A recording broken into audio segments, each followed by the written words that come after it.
Vamos a dar inicio a este webinar de presentación de datos del registro RENASCA Argentina de síndromes coronarios agudos sin elevación del ST en la República Argentina. Me acompaña como coordinador el doctor Miguel Ominal, quien es el presidente del Comité de Cardiopatía Isquémica, y vamos a tener dos ponencias muy importantes. En primer lugar, del doctor Gerardo Zapata, quien es jefe de la unidad coronaria del Instituto Cardiovascular de Rosario y es expresidente de FAC, que va a exponer en primer lugar. Bueno, muchas gracias Estela por la presentación. Muchas gracias al Comité de Cardiopatía Isquémica por poder participar de este importante webinar donde se van a presentar los datos de, como bien contaste, de RENASCA, el Registro Argentino de Síndromes Coronarios Agudos. Yo voy a ser realmente breve porque lo más importante lo va a presentar Mauro para poder discutir entre todos, que son los datos que nos brinda el registro. Pero a manera de introducción vamos a abordar rápidamente un poquito la medicina basada en la evidencia, qué son los registros y la importancia de los registros clínicos, y por último, cómo encajan estos dos primeros temas con la medicina translacional. Con respecto a la medicina basada en la evidencia, eh, recordarles que los doctores Guyat y Sackett, allá por el año 1991, en la Universidad de McMaster, en Canadá, en Hamilton, Canadá, establecieron el concepto de medicina basada en la evidencia que tenía que ver con combinar la mejor evidencia de investigación con la experiencia clínica y con los valores del paciente. Como pueden ver, cuando hablamos de medicina basada en la evidencia, no solo hablamos de la, eh, la elaboración y el proceso que llevamos a cabo para poder analizar la evidencia y aplicarla a nuestros pacientes, sino que también es muy importante la experiencia del profesional. Importa las perspectivas del lado del paciente y lo que piensa el paciente, y sin ninguna duda, y acá atado mucho a nuestra realidad, los recursos disponibles para aplicar esta evidencia. Esto es muy conocido por todos y tiene que ver con la calidad de la evidencia en los distintos niveles de estudios de investigación clínica. La parte más baja de la pirámide son los estudios de menor rigurosidad científica, para ir ascendiendo y llegar a lo que más nos importa a nosotros, que son los estudios clínicos aleatorizados, que se consideran el patrón oro debido a sus bajos sesgos sistemáticos, a los escasos factores confusionales. Tal es así que los metaanálisis o análisis sistemáticos basados en estos ensayos clínicos aleatorizados son, como pueden ver, el pico de la pirámide. Y claramente se basan las guías o recomendaciones en estos dos estratos de la pirámide, en ensayos clínicos y en metaanálisis o informes sistemáticos basados en ellos. Entonces, una breve reseña de lo que fueron las guías de práctica clínica, también en el año 1991, acá en Estados Unidos, el Instituto de Medicina y la Agencia de Investigación y Cuidados de Salud reportaron el concepto de guías de práctica clínica y la definieron como un conjunto de recomendaciones basadas en una revisión sistemática de la evidencia y en la evaluación de los riesgos y beneficios de las diferentes alternativas, con el objeto siempre de optimizar la atención sanitaria de nuestros pacientes. Es decir, tenemos las herramientas, tenemos los estudios clínicos, tenemos los metaanálisis, tenemos las guías de prácticas clínicas que nos resumen la evidencia, y ahora vamos a ver cuál es la importancia de los registros o cómo podemos situar a los registros en este nivel. Y entonces rápidamente comentarles qué es un registro. Es una base de datos observacional. Puede estar centrada en una enfermedad, en un tratamiento o en una población, pero lo más importante de todo, que captan datos de la práctica clínica real. Esto puede ser de manera prospectiva o retrospectiva, y la pregunta que no podemos hacer, si realmente teniendo los estudios clínicos, teniendo los metaanálisis y las guías, son necesarios los registros y si son confiables los registros clínicos. Para responder la primera pregunta, sin ninguna duda que los registros clínicos son de tremenda importancia porque son útiles para medir el impacto de la aplicación de las guías y nos proporcionan información de la situación real sin sesgo de selección de los pacientes como lo son los ensayos clínicos o los estudios de intervención. También nos van a ayudar a determinar la necesidad de recursos, la utilidad correcta de los mismos y los resultados de los tratamientos. Y por último, son necesarios sin ninguna duda en la organización sanitaria adecuada para desarrollar o evaluar el impacto de nuestros tratamientos. La segunda pregunta que nos hacíamos era si estos registros son confiables.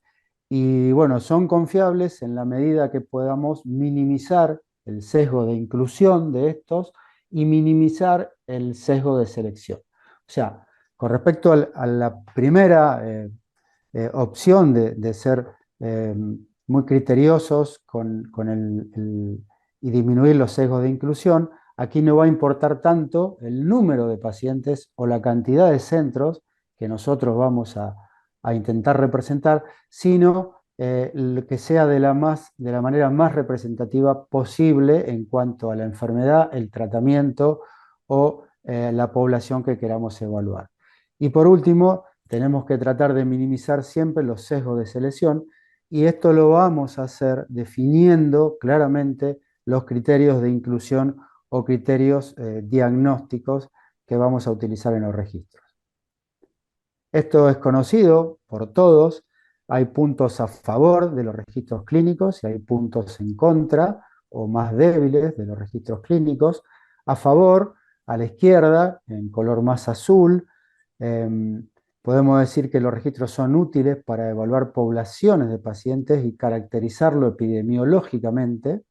Son de muy bajo costo, nos posibilita hacer seguimientos longitudinales y dinámicamente ir cambiando el diseño o hacer ajustado el diseño de nuestro registro.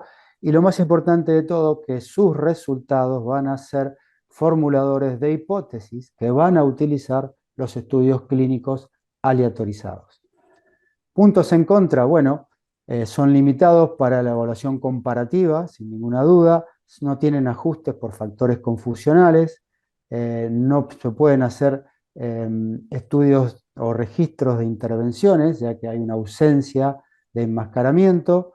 La calidad de los datos comparados a los estudios clínicos aleatorizados son bajas, de baja calidad, y sin ninguna duda que van a necesitar procesos de validación porque muchas veces tienen escasa auditoría cuando se desarrollan los mismos. De todas maneras, los registros tienen mucha importancia y tienen muchas perspectivas futuras en cuanto a la posibilidad de aumentar lo que nosotros decimos esto de interoperabilidad, es decir, tratar de llevar a más poblaciones de la vida real, utilizando cada vez menos sesgos, aplicando métodos sólidos de aprendizaje automático, la inteligencia artificial. El uso de la cibernética nos va a ayudar sin ninguna duda para tener cada vez historias clínicas electrónicas, dependiendo cada vez menos de la entrada manual de datos, nuevas fuentes de datos, seguimientos automáticos y ecosistemas digitales. Y quizá lo más importante de todo es que van a proporcionar datos para la realización de los estudios clínicos aleatorizados pragmáticos, es decir, que tienen que ver con la vida real. Y por último, ya para finalizar, contarles un poquito cómo podemos engranar la medicina basada en la evidencia, los registros clínicos con la medicina translacional. La medicina translacional nace para resolver los problemas que surgen de la clínica para el diagnóstico, para el pronóstico, para el tratamiento y prevención de las enfermedades humanas. Y desde un enfoque clínico, de un enfoque práctico, consisten en asegurarnos que los nuevos tratamientos o los conocimientos científicos lleguen adecuadamente a nuestros enfermos o a nuestra población, ¿sí? Para quienes están diseñados y para quienes se han realizado, por lo cual es importante que se implementen de manera correcta. Vamos a darle el ejemplo clásico de este círculo de la medicina translacional, que tiene que ver en principio con los datos, ¿no? Son fundamentales, proporcionan información para incrementar nuestro conocimiento y realizar una acertada toma de decisiones, y van más allá de nuestra percepción, ¿no? Tratan de objetivar la realidad. Por eso son tan importantes, y de ahí la importancia de que los registros son la fuente de recolección de datos. Una vez que realizamos esto, vamos a analizar y vamos a presentar la información. Vamos a poder detectar problemas o barreras, lo vamos a corregir tratando de realizar modificaciones, implementando nuevas o distintas estrategias con el objetivo final de aplicarlos en política de salud para reducir la mortalidad de nuestros pacientes. Ahora rápidamente, ¿cómo podemos darle un ejemplo de la medicina translacional en el contexto de los síndromes coronarios agudos sin elevación del ST en la República Argentina, que es un poco el tema que hoy nos reúne? Bueno, a través del Comité de Cardiopatía Isquémica de la Federación Argentina de Cardiología, le damos a nuestros cardiólogos las herramientas para poder aplicar la evidencia. Y muchas veces lo hacemos a través de guías. Aquí está el ejemplo de la guía de síndrome coronario agudo sin elevación del ST, que realizó el comité en el año 2018, bajo la presidencia acá del doctor Walter, que está presente con nosotros. Creo que el coordinador de la guía fue el doctor Bono. Después hicimos un consenso de troponina. Aquí también estuvo presente el comité con un tema de mucha actualidad para darle instrumentación y herramientas a nuestros cardiólogos. Este consenso también de suma importancia. Creo que lo coordinó el doctor Hugo Ramos y bajo la presidencia del doctor Barcudi. Y por último, en el año 2022, otra herramienta más, este suplemento publicado en una revista FAC, que tiene que ver con la terapia antitrombótica en enfermedad coronaria, bajo la presidencia aquí de también Daniel Mauro, que está presente. Hicimos este consenso. O sea que dimos las herramientas, ¿sí?, para aplicarlas correctamente, y la única manera de saberla y de evaluarla, de cómo se implementó esa evidencia, es a través de los datos. Entonces surge, por ejemplo, la realización de RENASCA-AR para evaluar la implementación correcta de la evidencia en nuestros pacientes con síndrome coronario agudo sin elevación del ST. Lo que vamos a hacer hoy en este webinar es presentar parte de la información, analizar la información. A manera de ejemplo, pueden surgir algunos o detectar algunas barreras o problemas. Podría llegar a ser una de ellas la implementación o el uso inapropiado de estrategias de doble antiagregación plaquetaria. Podríamos realizar un documento o una toma de posición para transmitir más adecuadamente este concepto que detectamos que no se estaba realizando bien en nuestros pacientes, con la finalidad siempre de reducir la mortalidad de nuestros pacientes. Así que para finalizar, sin ninguna duda, los registros clínicos son fundamentales para garantizar la calidad, la seguridad y la efectividad de la atención médica. Son una medida o control de la aplicación eficiente de la medicina basada en la evidencia a través de las guías de práctica clínica. Sin ninguna duda, y esto es de mucha actualidad, nos proporcionan la base para diseños de estudios clínicos aleatorizados pragmáticos, y como vimos, son necesarios en ese eslabón, en el engranaje de la implementación de la medicina translacional. Bueno, esto es todo. Muchas gracias. Bueno, muchas gracias Gerardo. Impecable la presentación y bueno, y sobre todo muy claro con el mensaje de la utilidad de por qué continuar y seguir haciendo esto, que es algo que conlleva mucho trabajo y bueno, la importancia que tiene para después poder implementarlo. Bueno, a continuación vamos a seguir con la siguiente disertación y después vamos a abrir el panel de expertos para la discusión de ambas charlas. Eh, la siguiente charla está a cargo del doctor Mauro Quiroga. Mauro es cardiólogo de la ciudad de Córdoba, él es staff de UTI internado del Instituto Modelo de Cardiología de Córdoba y bueno, por supuesto es miembro del comité. Él nos va a hablar de los datos iniciales, de los datos actuales hasta el momento que tenemos del registro. Este es un registro bueno, ahora Mauro nos va a decir bien, pero lleva un poquito, casi 2 años, digamos, de que se inició el trabajo, así que bueno, él nos va a mostrar todo lo que son los datos que tenemos hasta el momento. Bueno, muchas gracias Miguel y gracias a toda la gente de FAG y el Comité de Cardiopatía Isquémica por darnos la oportunidad para mostrar nuestros datos y mostrar todo el trabajo que venimos realizando. Esta es una actualización de lo que ya supimos mostrar a mitad de año en el Congreso de FAG de Rosario. Y vamos a ver nuestro registro nacional de síndromes coronarios agudos sin elevación del ST. Como podemos ver acá a la derecha, nuestro mapa de nuestro país, donde están marcados las distintas provincias que están participando actualmente en el registro y obviamente quien no se vea reflejado en la misma, lo invitamos a unirse a nosotros, comunicarse con FAC, con Certifac o con nosotros mismos a través de FAC para poder participar y seguir agrandando los números de la base.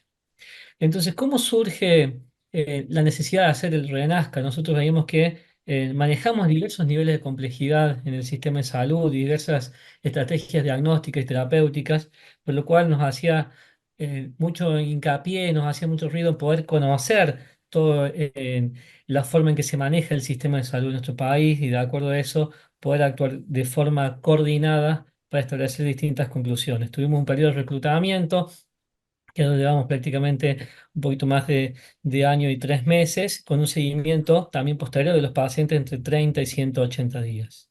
Como pueden ver ahí, tenemos criterios de inclusión y de exclusión para la toma de los pacientes y mostrarlos nuevamente en nuestra base.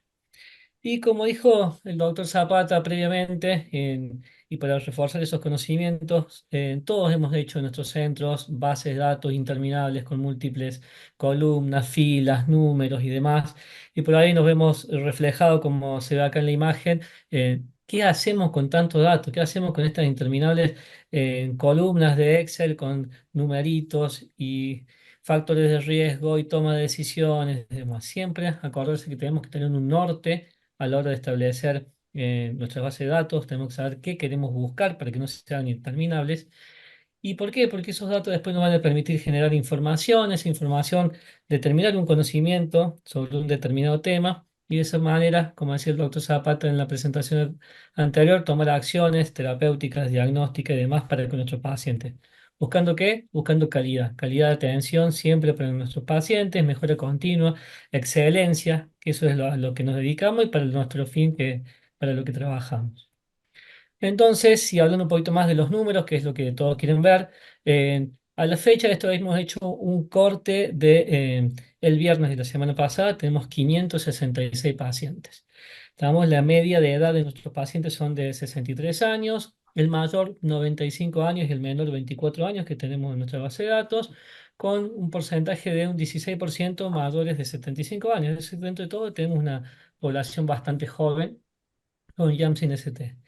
En cuanto a desglosando los factores de riesgo cardiovascular y las características clínicas de la población, podemos ver que son hipertensos en un 70%, obviamente predominantemente del sexo masculino. La mitad eran dislipémicos, prácticamente uno de cada 3 diabéticos. Y también la tensión y el poco contacto con el tabaco, un 7%, pero ex-tabaquistas también tenemos un 30%. Los pacientes que tenían enfermedad coronaria previa también eran uno de cada tres, un 33% en nuestra base de datos, y un 25% con infarto previo y también un 25-26% con angioplastia previa. Solamente un 3% presentaron ACV o revascularización previa al enrolamiento en la base. Entonces, y para no aburrirlos con tantos números, nosotros tenemos que obviamente acordarnos de los factores de riesgo tradicionales que todos ya conocemos, pero no olvidarnos en este gráfico que está bastante bueno de los nuevos factores de riesgo, los factores de riesgo psicosociales, que hacen referencia a las cuestiones a nivel del punto de vista social, familiar, psicológico o de los empleos de los pacientes, que influyen obviamente a la larga en la enfermedad coronaria. Y así nosotros hemos dividido el análisis de los datos en un contacto inicial, es decir, cuando estos pacientes arriban a la consulta, arriban a la unidad de dolor de pecho de nuestras instituciones, y llama mucho la atención que los pacientes tenían dolor de pecho en las últimas 48 horas en un 78%. Es decir, que estos pacientes, un 80% de la muestra, más de 400 pacientes, tardaron más de 2 días en ir a la consulta. Digamos, cuando llegaban a la consulta, la mitad todavía persistía con ese dolor de pecho, pero el resto no lo presenta. Y lo hacemos hincapié, lo ponemos en rojo porque es muy importante que nosotros desarrollemos y logremos la excelencia en las unidades de dolor de pecho de cada una de nuestras instituciones. Sobre todo la educación de los pacientes, teniendo en cuenta este dato de falta de consulta temprana. Si seguimos desglosando los síntomas, vemos que prácticamente la mitad no presentaban dolor precordial a la consulta, pero lo habían presentado previamente, y un 7% de los pacientes solo presentaban disnea a la hora de arribar a la guardia. Cuando tenemos el tiempo desde el inicio del dolor hasta la consulta, vemos que en menos de una hora tenemos un 25% de los pacientes, y si lo dividimos en más de 6 horas de consulta, prácticamente un tercio de la muestra tardaban en consultar. Hincapié, obviamente, en la educación de los mismos para la consulta precoz. ¿Y cómo llegan estos pacientes? Un 80% llegan a la guardia y un prácticamente 10% llegan en ambulancia, y el resto derivados de otras instituciones. Entonces, si nosotros tenemos que el 80% acuden a la unidad de dolor de pecho, es muy importante aceitar esta unidad en las distintas instituciones, y de esa forma vamos a poder estandarizar el trabajo, brindar excelencia y evitar falsos diagnósticos.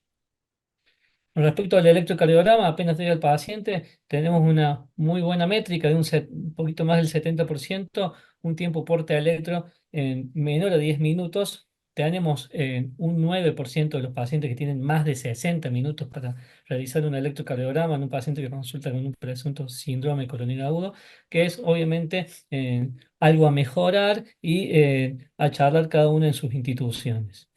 Pero este electrocardiograma que le hacemos al paciente en nuestro primer contacto, vemos que el 40% de los pacientes no tienen cambios, el 60% no tienen cambios electrocardiográficos, en cambio un 40% sí, T negativa, infranivel del ST, supra ST transitorio, que es lo que todos más o menos podemos ubicar en un electrocardiograma. Pero llama mucho la atención que casi 2/3 de las muestras no presenten un electrocardiograma con cambios. Hicimos el laboratorio, tuvimos la suerte que la totalidad de los centros que participaron disponían de troponina T ultrasensible para dosarla en la guardia, y vemos que un 60% tenían troponinas T elevadas, pero nuevamente 40% con troponina T negativa, 60% sin cambio en el electrocardiograma y casi un 45% sin síntomas. Tenemos que abrir mucho los ojos en esto y ver bien cómo está conformada nuestra unidad de dolor de pecho para que no se nos pasen estos pacientes. Si seguimos desglosando nuestra muestra, vemos que en el manejo intrahospitalario de la totalidad de la muestra, podemos decir que prácticamente el 90% se decidió hacer una cinecoronariografía en cuanto a manejo hospitalario. Solamente prácticamente un 10 a 12% se hizo un tratamiento médico conservador. ¿En qué momento hicimos la cinecoronariografía en nuestra muestra? Y bueno, menos de 12 horas, un 33%, así uno cada tres lo estudiamos en menos de 12 horas. pero tenemos una muestra del 40% de los mismos que tenemos más de 24 horas. También un dato bastante bueno a la hora de analizar las distintas guías. Si vemos la guía de la American College del año 2022, obviamente todos ya sabemos la estrategia invasiva inmediata en cuanto al shock cardiogénico o a la inestabilidad hemodinámica, eléctrica o la angina recurrente, pero tenemos también la clase 2A en cuanto a la estrategia invasiva para los pacientes de alto riesgo. Tener 12 horas prácticamente en el 30% de los pacientes o menos está bastante bueno. Y si lo extrapolamos también a las guías europeas de manejo del síndrome coronario agudo, también vemos que la selección de la estrategia invasiva en los pacientes de alto riesgo, muy alto riesgo y moderado riesgo, termina prevaleciendo la hemodinamia. ¿Qué encontramos en estas cinecoronariografías? Y la verdad que en un 25% prácticamente no encontramos lesiones coronarias. Pero si nos centramos en que en un 22% tenemos lesiones de tres vasos y que estos pacientes pueden ser que consulten con un electrocardiograma normal, unas troponinas normales o con dolor de sin dolor de pecho a la consulta, es muy importante que tengamos en cuenta esos datos. ¿Qué hicimos en la cinecoronariografía? Y los pacientes que tenían un 44% tenían lesiones, no presentaban lesiones significativas, que eso también es bastante importante. Pero los pacientes que no tenían cambios en el electrocardiograma, un 10% tenían lesiones de tres vasos, lo cual es muy, muy, muy bueno para que nosotros lo sepamos y nuevamente hagamos hincapié en las unidades de dolor de pecho. En cuanto al tratamiento, obviamente que el tratamiento a elección fue la angioplastia coronaria, ¿estamos? Donde el tratamiento médico se decidió en un 30% de los pacientes y un 10% fueron a cirugía de recolocación mecánica. Pero si lo dividimos nuevamente en estos pacientitos que venían con un electrocardiograma sin cambios a la consulta, vemos que la mitad fueron angioplastia. Entonces, volvemos a hablar nuevamente de la necesidad de nosotros de establecer la importancia de nuestros médicos que estén en la unidad de dolor de pecho. Y tal vez esto nos permita desglosar o por lo menos tirar sobre la mesa la necesidad o no de establecer un nuevo paradigma en la clasificación de los síndromes coronarios agudos, que por ahí establecer el sin ST o con ST versus con necesidad de reperfusión inmediata o sin necesidad de reperfusión inmediata. Tenemos algunos artículos o newsletter que tratan de establecer o por lo menos generando esta incertidumbre. Tenemos un gran amigo y colega que comparte con nosotros el comité, que es el doctor Rodrigo Soni, que está muy embebido en el tema y es que por ahí nos establece esta pequeña duda a todos y está bueno que nosotros se los tramitamos a los asistentes.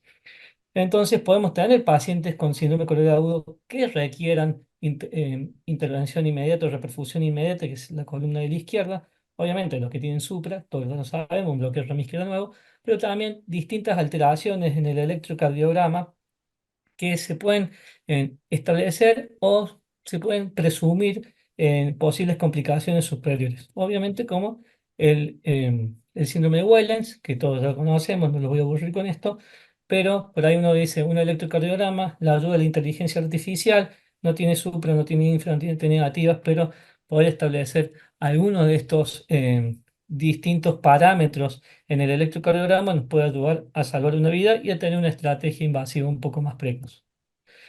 Lo mismo podemos ver en este gráfico que publicado en el año 2019 en Circulation, donde establecemos que ¿tenemos beneficio o riesgo en un paciente si lo dividimos en STEMI versus no STEMI? Y sí, obviamente, los pacientes que tienen STEMI los vamos a estudiar más rápido. Pero si nosotros los dividimos entre pacientes con lesiones o infartos con lesiones obstructivas y no obstructivas, vamos a estudiar un poco más a los pacientes, vamos a ser más invasivos y de esa forma podemos establecer diagnósticos anatómicos mejores y establecer una mejor reperfusión en los casos que haga falta.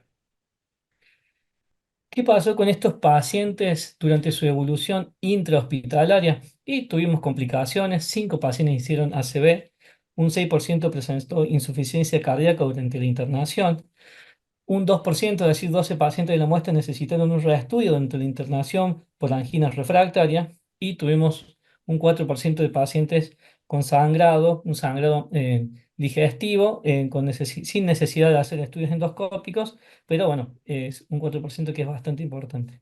Los días de internación fueron una media de 5,3 días, con una media de 6 días, y una mortalidad intrahospitalaria reportada, que es lo que pudimos extraer de los distintos centros que participaron, del 1,33%. En cuanto al seguimiento, establecimos seguimiento a 30 días.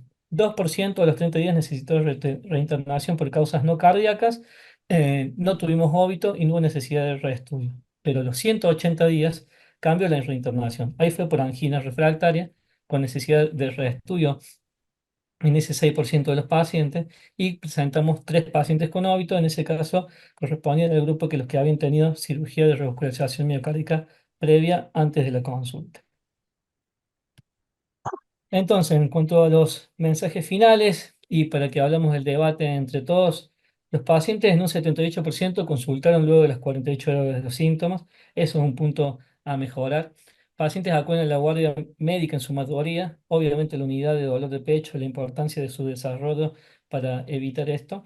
La estrategia invasiva primaria prima en el diagnóstico anatómico, ¿estamos? Pero en 23% teníamos coronarias sin lesiones significativas. Y obviamente que la reperfusión por angioplastia coronaria fue el método mayormente elegido. ¿Cómo podemos nosotros establecer, educar a nuestro paciente para que tengan una consulta precoz? Tenemos desarrollado con FAC, de la mano del doctor Walter Quiroga, que nos acompaña, el doctor Gerardo Zapato con su impulso también, el Día del Dolor de Pecho, que está destinado por FAC, que nos ayuda a seguir en la educación continua de nuestros pacientes.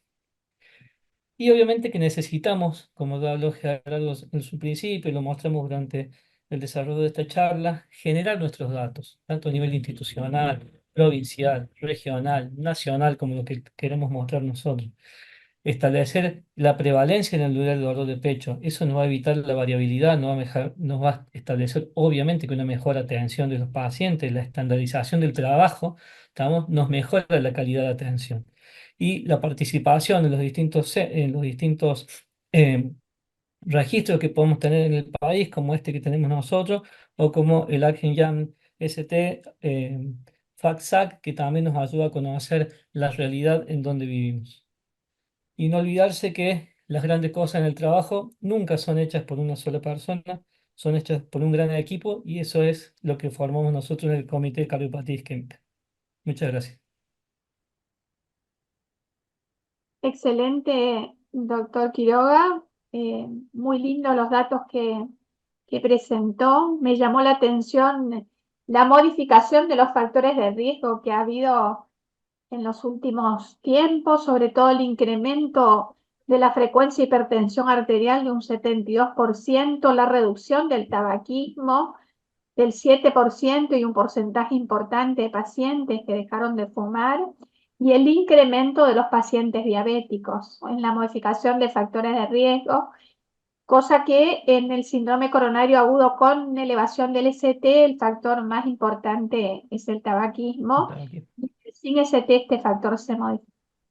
Voy a dar lugar a los panelistas. Tenemos un grupo importante de expertos. En primer lugar, el doctor Alejandro Meiriño, quien es médico de unidad coronaria del Instituto Cardiovascular de Rosario, para realizar algunos comentarios o preguntas. Alejandro. Hola, buenas noches. Buenas noches a todos. Muchas gracias por las presentaciones de Gerardo y de Mauro. Bueno, este es un registro, como dijo Mauro, que iniciamos con el Comité de Cardiopatía Isquémica, con la iniciativa de Daniel Mauro, que durante su gestión, que está acá presente, y bueno, con la idea de conocer nuestros números y nuestros resultados, como dijo Gerardo antes. Y bueno, si bien al principio no tuvimos la repercusión que esperábamos, no, todavía sigue costando estimular e incentivar a los centros a que participen y que muestren sus números y que carguen los datos. Eh, Así que bueno, este registro por ahí tiene la limitación de que no logramos todavía que sea federal, absolutamente. Falta todavía zonas del país que no conocemos, qué se hace, cómo se hace y qué resultados tienen en el tratamiento de los síndromes coronarios agudos. Y el otro dato que es no menor es que, bueno, que los centros que participan siempre son centros FAC que tienen docencia, que tienen recursos, que siguen los lineamientos de las guías internacionales, etcétera. Entonces, muchas veces el manejo o los números que obtenemos de esto coinciden con los números de otros países o de otros registros y nos quedamos afuera por ahí en conocer alguna realidad más cruda, digamos, de manejo por ahí que no sea tan adecuado o tan el esperado para estas situaciones. Así que bueno, preguntas no tengo, por ahí escuchar al resto de los panelistas y de la audiencia si tiene alguna pregunta acerca del registro, de cómo, qué pensamos hacer a continuación con esto, cómo seguir recolectando datos y qué provecho sacar de toda esta información que logramos hasta ahora. Bueno, Ale, muchas gracias. Sí, generalmente lo que solemos ver, yo coincido con lo que vos dijiste respecto a las limitaciones que tienen, porque los centros que se suman, bueno, son generalmente centros del ámbito privado y que por ahí tienen una realidad y una complejidad, una infraestructura que, bueno, lo mismo pasa en generalmente todos los registros, en Argentina también se ve eso. Y por eso siempre tratamos de incluir a centros del ámbito público y del interior, pero como lo mostró bien Mauro en la distribución del mapa, siempre como que se termina, si bien hay varias localidades, varias provincias, se termina centralizando, ¿no? En los grandes centros. Así que bueno, te voy a dar pie a otro de los panelistas, el doctor Daniel Mauro. Daniel es médico cardiólogo, por supuesto, y es hemodinamista. Él es cardiólogo en el Instituto del Corazón de San Rafael y es expresidente del comité. Y bueno, y Daniel en su presidencia fue uno de los que impulsó, digamos, el desarrollo, hizo todo lo que es la gestión y el trabajo fino de escribir el protocolo y darle, digamos, el inicio a este registro. Bueno, gracias Miguel, gracias por la presentación. Buenas noches a todos. La verdad que emociona un poco ver plasmado al menos algunos datos. Nuestra expectativa inicial era superior. Bueno, eso está bien, siempre hay que plantearse objetivos elevados. Pero después la realidad es la que nos termina bajando al llano y diciéndonos, bueno, hasta acá es hasta donde podemos tener la información. Pero yo quiero, por sobre todas las cosas, destacar el trabajo de los centros que siguen sumando esfuerzo.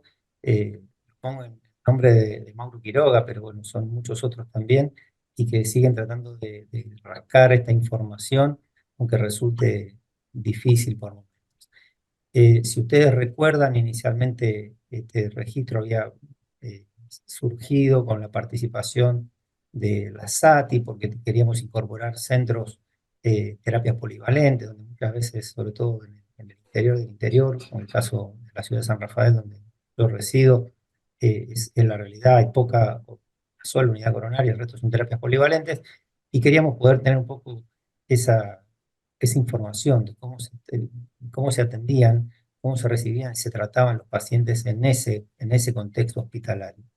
Yo creo que aprovecho para preguntarle a Mauro, quizá todos los datos que hemos mostrado en gran mayoría corresponden a unidades coronarias y no hay por ahí unidades polivalentes, eso seguramente es así, ¿no, Mauro?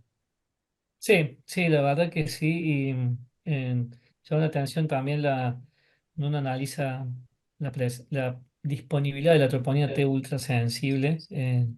La mayoría son del ámbito privado, vamos que por ahí donde nos desarrollamos la mayoría de nosotros, y poca participación de la parte del ámbito público, que es donde también nos gustaría llegar. Si en la audiencia se presenta gente que trabaje en la parte pública, estaría bueno también para poder conocer esos datos y que nos sigan sumando a nosotros.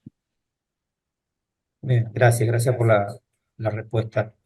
En línea con eso, también cuando te escuchaba en los datos, algunos datos llaman mucho la atención, porque, por ejemplo, un 60% de pacientes sin cambios en el electro. Y uno ahí se pregunta, ¿esto tendrá que ver con el tiempo de evolución? ¿Tendrá que ver con quién mira el electro?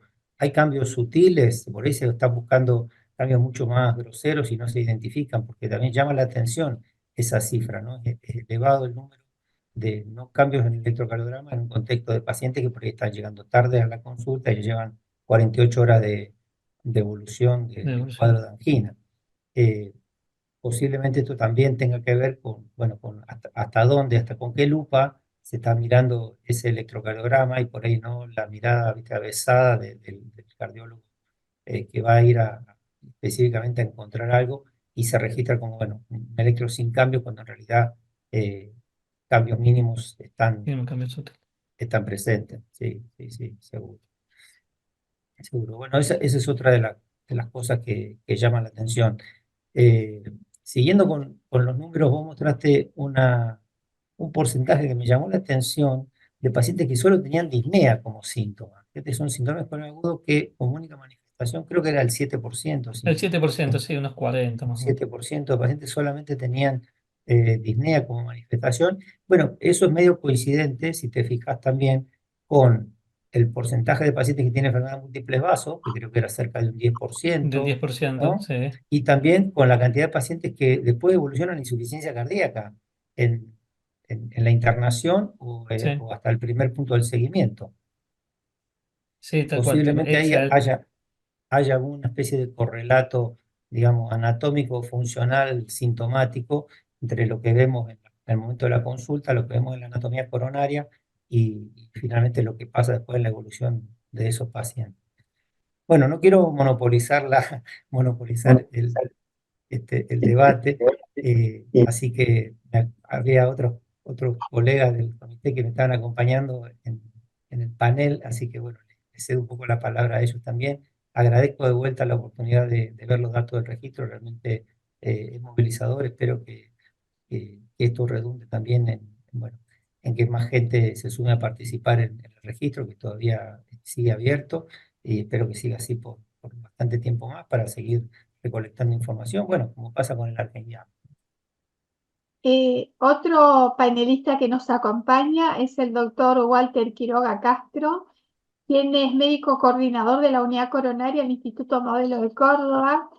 Él también trabajó mucho en este registro y permanentemente estimula a los centros en la incorporación de más pacientes a todas las unidades del Comité de Cardiopatía Isquémica.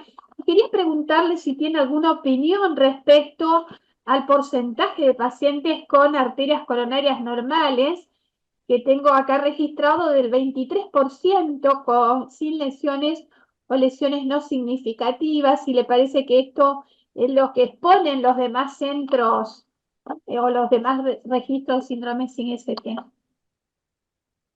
Hola, ¿cómo les va? Bueno, mira, primero muchísimas gracias por la invitación. Eh, yo muy contento porque me encantó la presentación de Mauro. El análisis que hizo del registro también me parece muy importante. Y a veces siempre cuando analizamos un registro, analizamos todas las cosas que nos faltaron.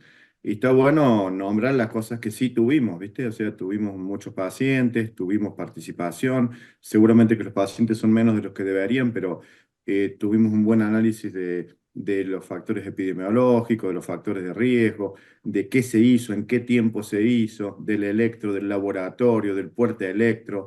O sea que creo que es una gran evolución para registros previos el grado de análisis que se hizo en este registro. O sea que yo creo que es muy importante este avance Bueno, no lo saludé a Gerardo, que Gerardo, bueno, uno lo conozco yo de que era muy chico y que siempre he sentido mucho respeto y admiración por él, lo mismo que por vos, Estela, y bueno, y por todos mis compañeros, y que ellos siempre nos han guiado en la estimulación de estas cosas, ¿no? No sé si se siente mi perro, también quiere participar del debate. Está enojado con un zorro por acá cerca, así que es probable que haga sus interrupciones. Eh, y eso lo quería destacar porque, viste, por ahí hacemos un análisis y le damos al registro que le falta y que le falta. Y yo creo que lo primero tenemos que ver, el que está viendo de afuera esto, nosotros tenemos que dar un mensaje positivo y real, por supuesto, no ficticio, pero yo creo que es un gran avance porque tiene muchos datos importantes esto y son 600 pacientes que son un montón de pacientes. Podrían ser más, pero esto es lo que tenemos y tratemos de utilizar esto, ¿no? Entonces yo creo que es una cosa, un logro muy importante. Los felicito a todos, a Mauro en particular, pero es un trabajo de todos. Y me encantó eso que dijiste, Mauro, del trabajo en equipo.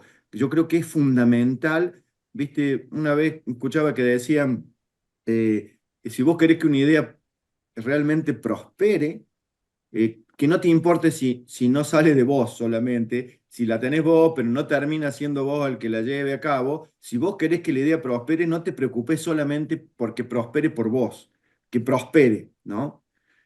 Y no la voy a hacer larga. Yo creo que nosotros la clasificación de infarto no está bien, porque creo que la troponina es demasiado baja y que creo que nosotros metemos, no es lo mismo un paciente que llega con una troponina de 15, con uno de 70, que uno de 300. Y los tres son ya sin elevación del ST, porque si yo no copié mal, el porcentaje de pacientes que no se le hizo angioplastía y no tenían lesiones coronarias era el 44%. Me parece un número altísimo, ¿no? La mitad de los pacientes no tenían lesiones coronarias. Entonces yo creo que nosotros, chequealo, no sé, Mauro, si me he expresado bien, si es lo que copié yo, hay una diapo que decía 44%. Entonces, creo que en algún momento se va, si bien anatómicamente uno puede decir que es YAM, porque al haber alguna ruptura celular se libera troponina y hay infarto, creo que es muy diferente y hemos metido a un grupo de pacientes de menor riesgo bajo la denominación de YAM sin ST y creo que en algún momento la cardiología va a mover ese número a un poquito más alto, que creo que eso hace que hemos ingresado un grupo de pacientes de menor riesgo, por eso creo también que tenemos menor cantidad de lesiones coronarias. Los pacientes añosos tienen troponina elevada, los pacientes con una leve disfunción renal, y me refiero elevada a que la pueden tener en 18, y que si hacen un dolor de pecho, termina siendo también, creo que eso también explica los electrocardiogramas normales, y creo que entonces el YAM sin ST ha englobado con esta nueva clasificación a un grupo de pacientes de menor riesgo que el paciente con mayor número de troponina. Y la otra cosa muy importante para destacar es que sigue siendo fundamental la educación a los pacientes. El 30%, el 40% tenía enfermedad coronaria, la mitad ya había visitado a un cardiólogo y se demoraron 2 días en ir a la unidad de dolor de pecho. O sea, es terrible. A mí me llama la atención porque los médicos seguimos sin enseñar a nuestro paciente y a nuestro residente que tienen que enseñarle a la gente que cuando les duele el pecho tienen que consultar inmediatamente, porque el tiempo de isquemia es desde que le duele hasta que le abrimos la arteria. Y entonces es como que si nosotros nos entrenamos a una carrera de 5.000 metros y solamente nos preocupamos por cómo vamos a definir los últimos 1.000 metros y no nos preocupamos por los 4.000 metros primeros, que es lo que se demora la gente entre que le duele el pecho y consulta. Entonces, si no nos damos cuenta que esos 4.000 metros son tan importantes, vamos a seguir haciendo los 5.000 metros muy lentos, ¿no? Bueno, otro dato relevante desde Rentro que comentaba que si un síndrome coronario agudo sin ST se estudiaba después de 24 horas, muchos de esos pacientes perfundían espontáneamente la arteria y acá tenemos un porcentaje importante de pacientes que se reperfunden o que se estudian a las 48 horas. Entonces la pregunta al panel es si qué opinan respecto a si precargar o no precargar con doble terapia antiplaquetaria a este grupo de pacientes que los estudiamos después de las 24 horas. Tiene levantada la mano Gerardo. No sé si Bueno, quisiera hacer algún Gerardo, comentario. palabra. Estás muteado, Gerardo. ¿Estás muteado? Ahí está, ahí se escucha. En Sí, realidad la había levantado Sí, antes, sí. Estela, pero si querés ahora también después charlamos sobre tu pregunta. Había levantado antes la mano para reafirmar un poco lo que decía Walter, que más allá del número que podemos ver o que hay una representatividad que nos parece escasa, son nuestros números, ¿no? Y hemos podido recolectarlo y es lo que tenemos y creo que vale la pena hacer un análisis profundo de ello, que nos tiene que poner orgullosos al comité por haber recolectado estos datos, trabajado más de un año y medio tratando de haciéndolo. Hoy poder presentarlos, darle continuidad, sumar a más centros, pero siempre es un trabajo de hormiga que venimos haciendo y lo venimos haciendo con el IAM, con el Argen IAM.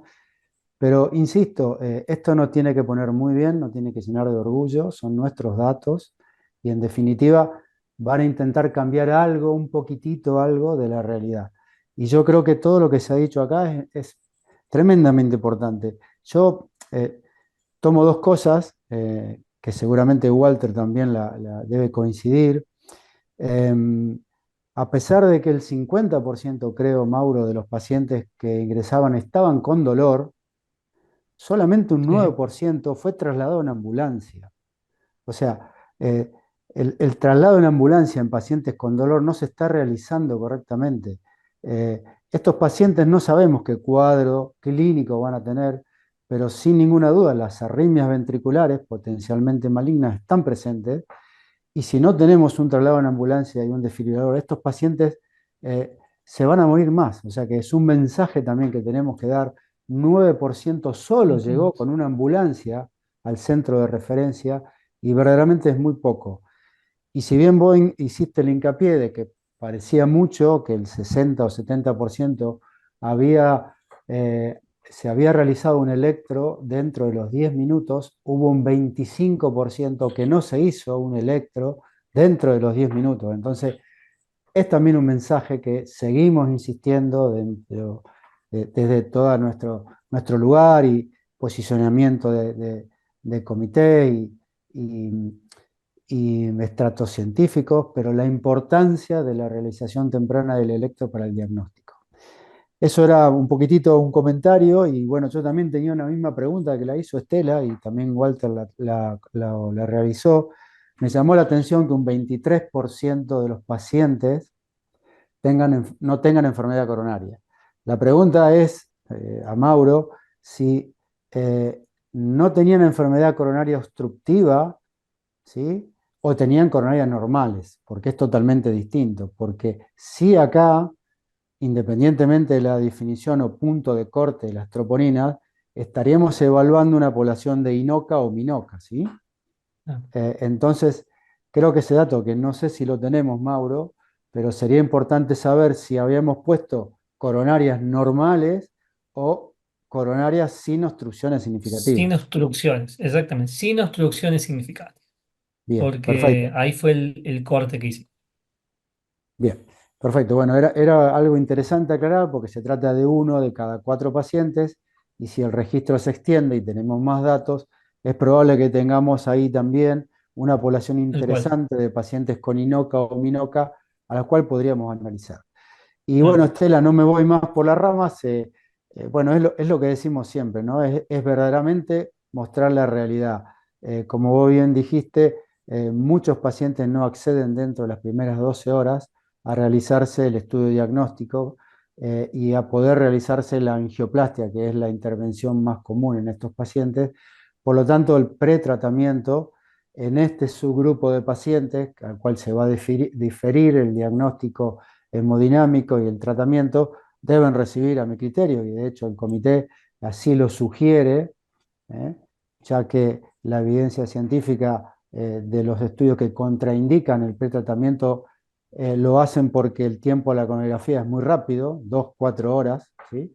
Y acá si nos demoramos más tiempo, bueno, creo que no es de mala práctica precargar a nuestros pacientes.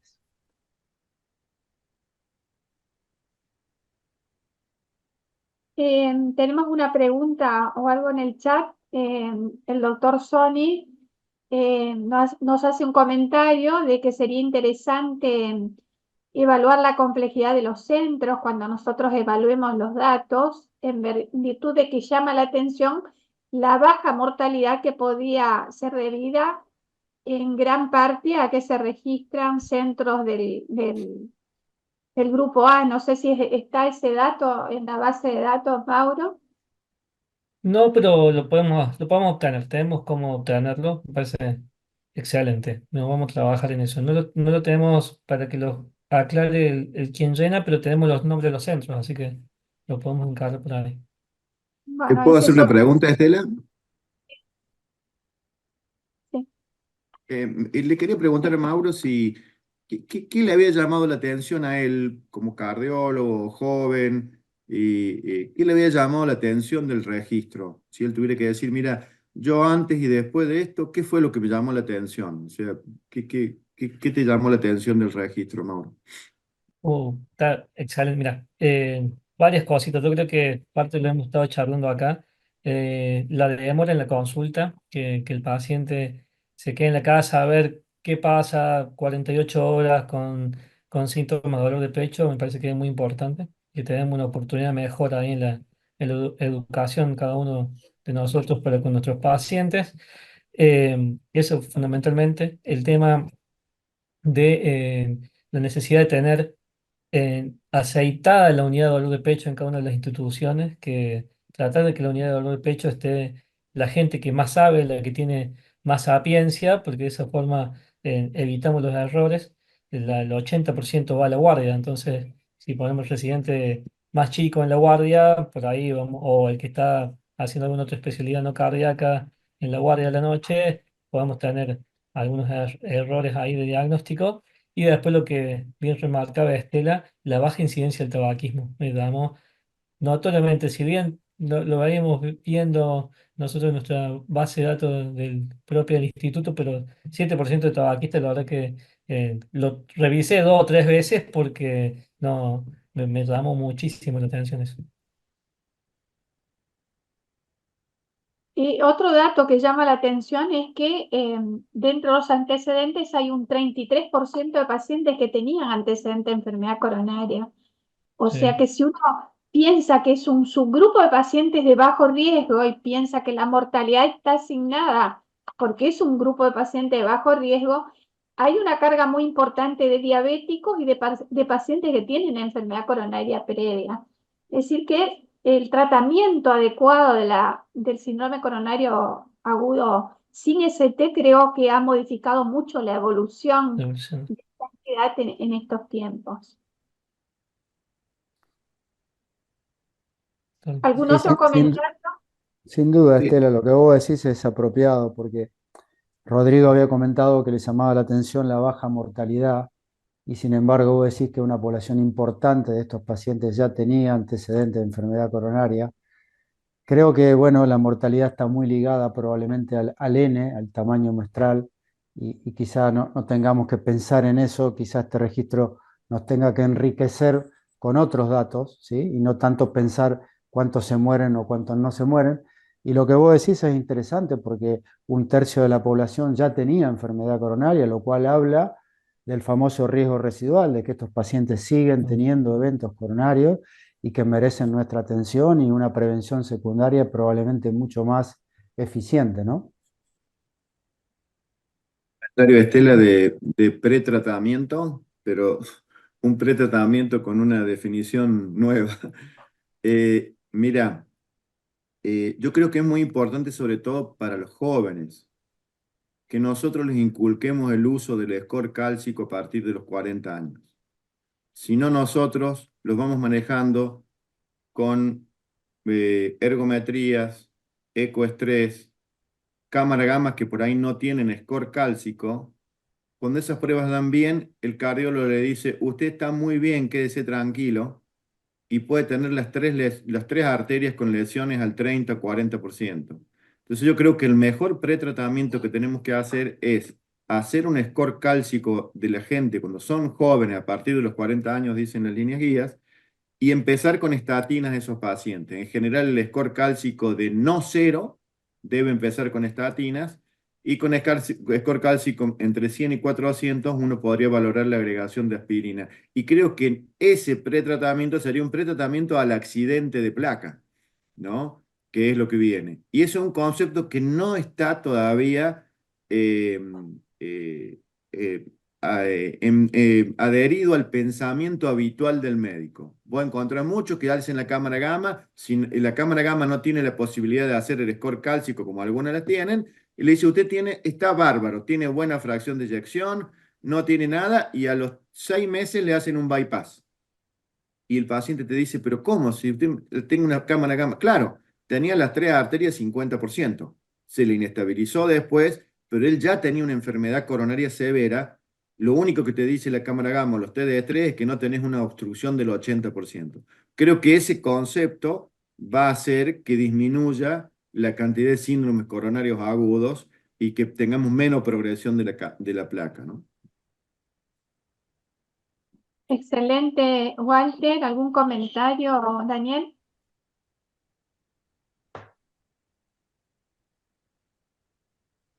Estás muteado. Estás muteado, no se te escucha, Daniel. Ahí está, ahí está. Sí, disculpe. Había ruido de fondo, así que me muteé. Le decía que la verdad que son datos que cuando uno escucha los comentarios, las dudas que surgen, se revalorizan. Tomo las palabras de lo que dijo Walter al principio. Son datos propios, es lo que tenemos, es muy bueno tenerlo, es mucha información, realmente no es poca. Uno siempre apuesta a más. No quiero, no quise sonar desagradecido, digamos, en mi comentario inicial, al contrario, y creo que esto nos tiene que fortalecer y que impulsar, bueno, a seguir haciendo este registro y hacer mejores registros. Ah, La comunidad médica en su conjunto creo que atraviesa una etapa de agotamiento. Todos estamos creo que todos estamos, no sé si fue el post-COVID que nos dejó así, pero lo vemos acá localmente, hay mucha resistencia a cualquier tipo de actividad científica, a participar de registros, o sea, a sumarse a una charla, a hacer una presentación breve, hasta dar una clase para residentes, incluso encuentra cierta resistencia. Dice, ¿cómo puede ser? ¿Qué es lo que nos está pasando? Bueno, creo que el juntar voluntades en este tipo de reuniones, el trabajo en un comité, personalidades como son la mayoría de los que integran los comités, que por una u otra razón se destacan dentro de la sociedad científica y cada uno personalmente en su institución y en su comunidad, tenemos que seguir luchando y bregando por esto, por seguir haciendo trabajo científico, por seguir sumando, por seguir tratando de tener datos propios, dejar de mirar siempre hacia afuera y de seguir mejorando. Mi mensaje final creo que sea este, de optimismo, digamos, ¿no? Y de seguir haciendo. Esto tiene que ser un continuo y de ninguna manera tiene que ser algo que empieza y termina. Bueno, ¿tienen algún otro comentario o pregunta de los panelistas o del auditorio? Acá tenemos algo de Leonardo que dice que algo al detallar es que cuántos de estos pacientes sin lesiones significativas, a cuántos se le evaluaron con imágenes intracoronarias para detectar erosión o rotura de placa, que es muy importante el doctor Walter Quiroga respecto al concepto de placa vulnerable. No sé si figura, Mauro, en la base, este grupo de 23% de pacientes con lesiones no significativas y fueron evaluados con imágenes intracoronarias y figura en el registro. No, la verdad que no fuimos tan profundo en cuanto al uso de imagen intracoronaria. La verdad que no. Bueno, tal vez puede ser que en estos últimos pacientes podamos incluir algo de esto, viendo que hay un cuarto de pacientes, casi el 25%, tienen lesiones no significativas. Y otro dato relevante que debemos sacar de esto es que la angiografía no es el método para evaluar simplemente las arterias coronarias, que el concepto de microcirculación, espasmo de las arterias epicárdicas o microvasculares es un concepto que está vigente en la actualidad y que nosotros como clínicos, como cardiólogos haciendo cardiopatía isquémica o los hemodinamistas, hay que estudiar más la microcirculación en este grupo de pacientes que representan en nuestro registro 1 de 4 pacientes, lo cual no es un dato menor. Miguel. Tal cual, no, seguro. Viendo después ahora los resultados, bueno, es algo ya Mauro lo había mostrado, creo que es una población, un subgrupo de interés, esto que vos estás mencionando. Eh, por ahí, bueno, como todo registro, como toda base de datos, tiene sus limitaciones en ciertos, digamos, el relevamiento de variables por una cuestión de no hacerlo tan tedioso. Hay que ver si después, haciendo algo retrospectivo, se pueda, en un subgrupo puntual, por ahí se puede llegar a tratar de recabar algo más de información, va a ser dificultoso, pero bueno, la verdad que sí, llama la atención y me parece que después de seguir, digamos, una vez que finalicemos y hagamos un registro, digamos, cuando tengamos los datos del registro más global, me parece que este es un subgrupo en el cual vamos a tener que hacer un poco de foco, como para hacer un subanálisis, ya que bueno, es un porcentaje importante. Hay que ver bien lo que ya se habló anteriormente también, los pacientes que estamos incluyendo. Yo creo que coincido muchísimo con lo que dijo Walter de la definición, eh, más allá de la alta disponibilidad de troponina ultrasensible. Yo pensé que iba a ser menor y que eso iba a hacer que se incluyan más pacientes de este tipo, pero la verdad que es altísimo la disponibilidad que tenemos, que obviamente eso habla bueno, los tipos de centro que están en el registro. Pero bueno, sí, me parece que esto por ahí nos entusiasma a seguir porque los datos son muy interesantes.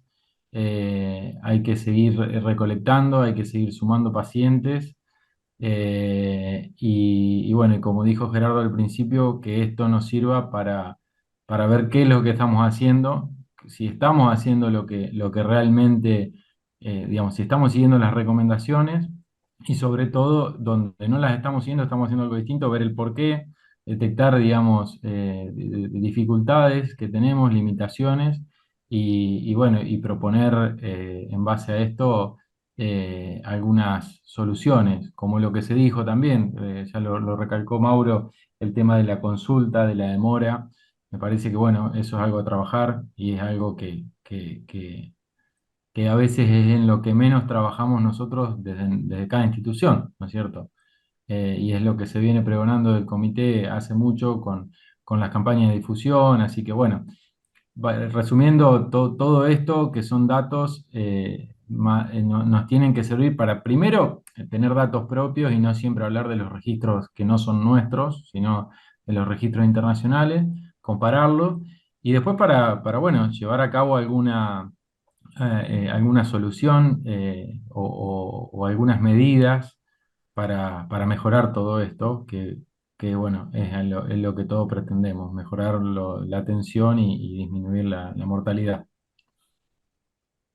Bueno, agradecemos a todos por haber participado en este webinar, a cada uno de los disertantes y los panelistas. La verdad que la presentación fue excelente, fueron excelentes los aportes y bueno, esto genera nuevas hipótesis de trabajo. Probablemente a este grupo de pacientes con lesiones coronarias mínimas se abra una hipótesis de trabajo para un registro nuevo.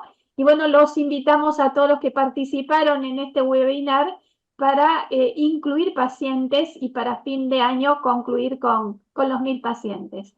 Muchas gracias a todos y excelentes las exposiciones. Gracias.